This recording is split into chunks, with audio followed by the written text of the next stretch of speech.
Depuis le 15 janvier, les camionneurs doivent être adéquatement vaccinés pour franchir la frontière américaine.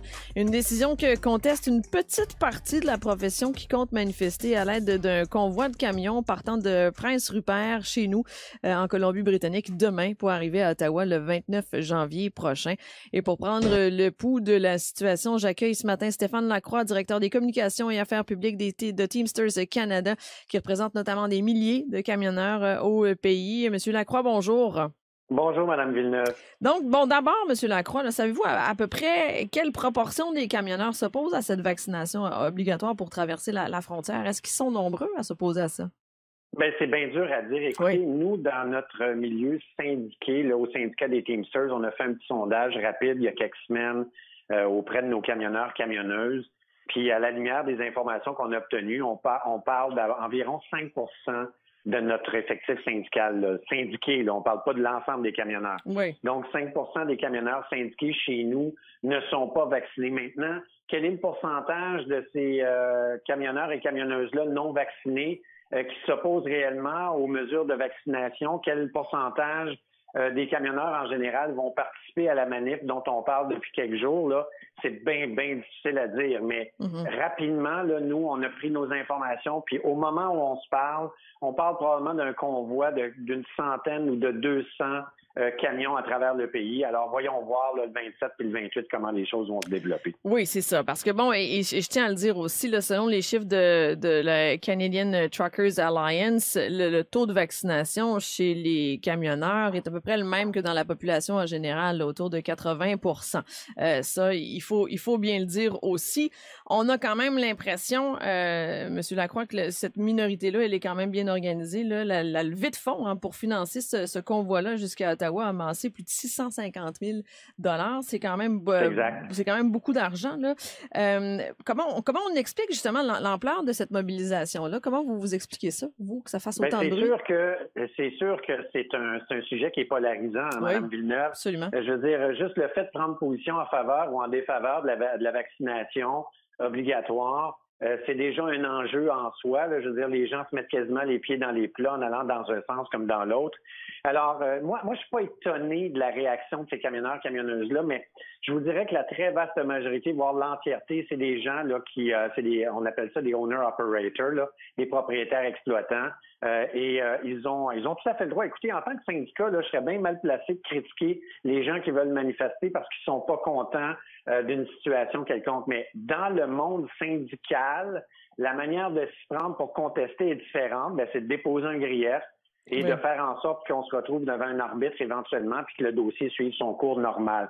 Alors, il est très, très peu probable qu'il y ait des travailleurs syndiqués avec les Teamsters ou autres qui vont se retrouver dans ce convoi-là là, d'un bout à l'autre du pays. Parce que quelle est la position de Teamsters Canada sur cette annonce du gouvernement fédéral, sur cette obligation vaccinale pour traverser la frontière? Bien, on en prend acte, Mme Villeneuve. Écoutez, on parle d'une décision qui a été prise par les gouvernements américains et canadiens. Oui. Hein? Je veux dire, on va se le dire franchement, là. Donc, à partir du moment où les gouvernements canadiens et américains décident que les frontières se franchissent seulement par des gens qui sont vaccinés, dûment vaccinés, ben il faut en prendre acte. Maintenant, il y a une chose qui est importante de comprendre. Dans le contexte syndical, il y a ce qu'on appelle le devoir de représentation. Ça, ce que ça veut dire, c'est que quand un camionneur se sent lésé par ce genre de décision-là ou toute autre décision de son employeur, ben il dépose ce qu'on appelle un grief. Et là, à ce moment-là, il y a un processus qui s'enclenche, là, puis on voit comment... Là, en ce moment, il y a beaucoup de griefs à ce sujet-là qui sont en train d'aboutir devant des arbitres un peu partout au pays. Alors, il y a une jurisprudence qui va être créée là, dans les prochains jours, dans les prochaines semaines. Puis cette jurisprudence-là va déterminer si les camionneurs qui s'opposent à la vaccination obligatoire pour franchir la frontière ont raison ou ont tort de s'y opposer. Oui, donc c'est quand même une situation que vous surveillez de près, là, bien sûr. C'est une situation qu'on surveille de près. Puis je voudrais revenir sur les chiffres du Canadian Trucking Alliance, oui, là, puis des gens là, du côté patronal. Écoutez, nous, là, on trouve un petit peu consternant que le Canadian Trucking Alliance utilise cette crise-là, entre guillemets, là, de la vaccination obligatoire pour camoufler un enjeu de fond dans l'industrie qui existe depuis plus de 10 ans. C'est la pénurie de main-d'œuvre. La pénurie de main-d'œuvre dans le transport routier, Mme Villeneuve, on parle au moment où on se parle, en 2022, il manque 50 000 camionneurs et camionneuses sur les routes du Canada. 50 000. Pas 5, pas 500, pas 5 000, 50 000. Et on l'explique comment, cette pénurie-là, M. Lacroix? Bien, justement, la pénurie s'explique d'une manière très simple. C'est les conditions des travailleurs et travailleuses. Vous savez, quand vous êtes un jeune père ou une jeune mère de famille, travailler dans l'industrie du transport routier, c'est pas une option. OK? Donc, ça, c'est la première des choses. Deuxième des choses, les travailleurs souvent non syndiqués n'ont pas de régime de retraite, ils n'ont pas d'assurance ou des trucs pas insuffisants, en tout cas des régimes de retraite insuffisants. Puis les conditions, là, on parle des conditions salariales, varient beaucoup d'une région à l'autre, varient beaucoup d'un transporteur à l'autre. Alors, on se retrouve avec une pénurie, on se retrouve avec un manque à gagner de 50 000 camionneurs et camionneuses sur les routes au Canada. Puis là, on est en train de cacher cette pénurie de main-d'œuvre-là qui est causée par l'industrie qui ne veut pas augmenter correctement les conditions des travailleurs et travailleuses. On cache ça en arrière du fait qu'il y a des travailleurs qui sont non vaccinés qui franchiront pas la frontière. Fait que moi, je vous le dis, là, aux auditeurs, auditrices de Radio-Canada, ne vous laissez pas berner. L'augmentation des prix des denrées, puis l'éventuel manque de denrées sur les tablettes, puis ça reste à vérifier, là. On le verra dans les prochaines semaines, n'est pas causé par les camionneurs et camionneuses non vaccinés. C'est causé par un problème structurel dans l'industrie qui existe depuis une dizaine d'années. Et arrêtons de se raconter des histoires. Il va falloir crever les abcès à un moment donné puis régler le problème. Donc, d'après vous, cette histoire-là de camionneurs non vaccinés, c'est une espèce d'écran de fumée pour camoufler tout ça? Parce que, bon, vous l'avez parlé, vous l'avez dit, hein, le problème d'approvisionnement, ça fait peur à bien des gens qui nous écoutent. On en parlait hier ici. Là, effectivement, nous, on dépend beaucoup de la Californie, ici en Colombie-Britannique. Là. Ben oui. Ce problème d'approvisionnement-là, il est quand même bien réel. Là. Alors, vous avez l'impression que cette crise-là, ce sera pas cette crise-là des camionneurs non vaccinés, crise entre guillemets, là, entendez-moi bien. C'est pas la cause d'un problème d'approvisionnement chez nous. Ben, c'est pas la cause du problème d'approvisionnement. Puis si c'est la cause, ça ne compte que pour une petite partie. Écoutez, le prix des denrées là, dans les dernières années, bien avant la pandémie, les denrées ont continué à augmenter. Oui. Alors, les prix ont continué à augmenter. Bon, ben, je veux dire, puis les camionneurs n'ont pas été vraiment augmentés dans ces années-là. Fait que ça n'a rien à voir avec les travailleurs et les travailleuses dans l'industrie du transport aussi.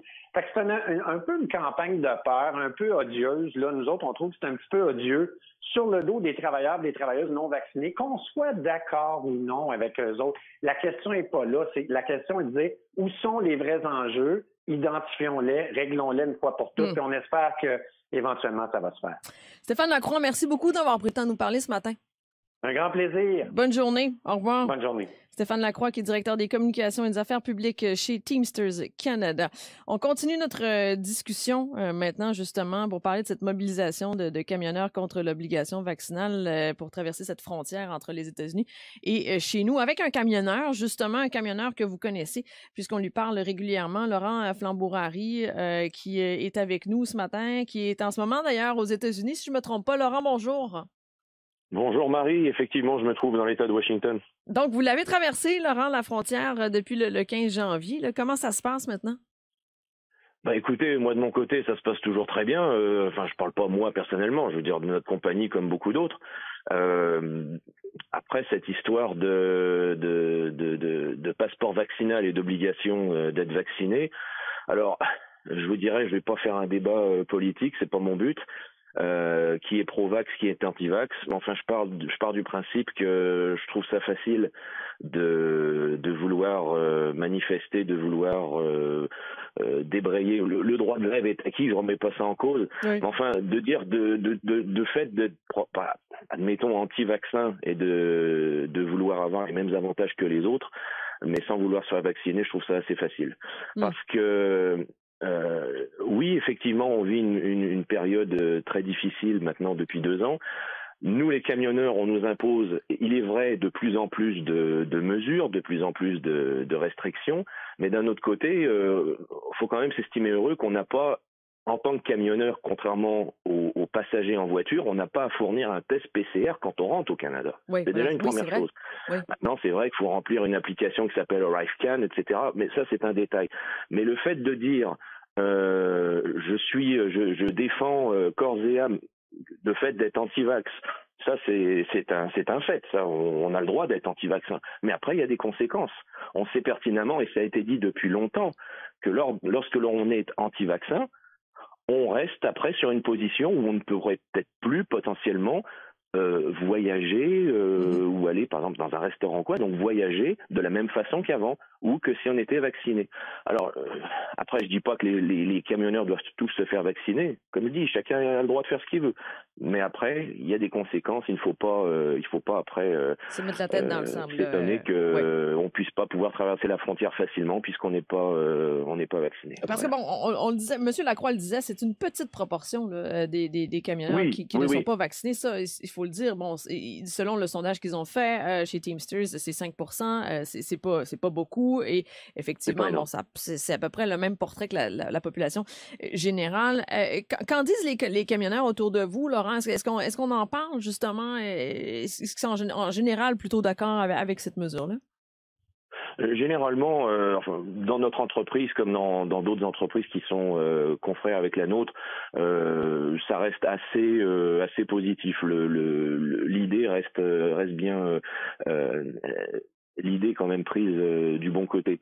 Maintenant, je dis pas que tout le monde est de ce bord-là. Non, évidemment. C'est vrai, comme disait Monsieur Lacroix, qu'il y a une pénurie qui est grandissante dans notre métier. Oui.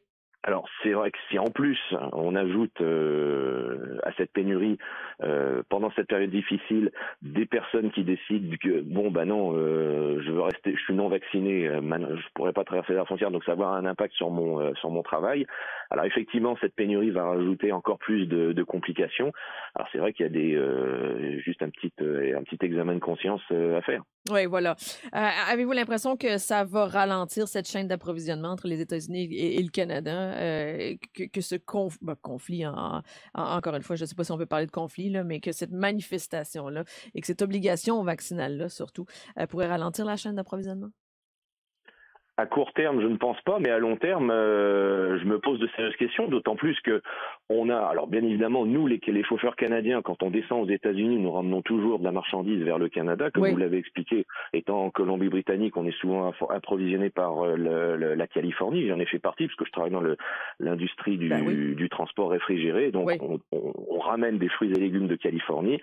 Mais il faut savoir aussi qu'il y a beaucoup de chauffeurs américains qui viennent au Canada livrer, qui nous approvisionnent. Et pour avoir discuté déjà avec quelques chauffeurs ça et là sur des aires de relais routiers aux États-Unis, il y en a beaucoup qui restent dans l'idée que il faut maintenant être vacciné pour rentrer au Canada. Il y a beaucoup d'antivax aux États-Unis. Alors eux, c'est clair que ils veulent plus rien savoir de vouloir rentrer au Canada s'il faut être vacciné. C'est ça, le portrait c'est leur décision, c'est leur problème. Mais ça rajoute encore plus de complications sur la chaîne d'approvisionnement. Alors comme je vous dis, à court terme, l'impact peut-être ne se fera pas ressentir, mais à long terme, oui. Quand je dis à long terme, c'est pas forcément dans quelques années, mais ça peut être dans 4 mois, 5 mois, 6 mois. C'est quand même assez. C'est vite venu. Parce qu'évidemment, on parle des camionneurs canadiens, mais ça peut être très différent de l'autre côté là, de la frontière. Laurent Flambourari, merci beaucoup. Encore une fois, c'est toujours un plaisir, Laurent, de vous recevoir ici. Bonne route. Prenez soin de vous. Merci beaucoup, Marie. Très bonne journée. Au revoir. À bientôt. Au revoir.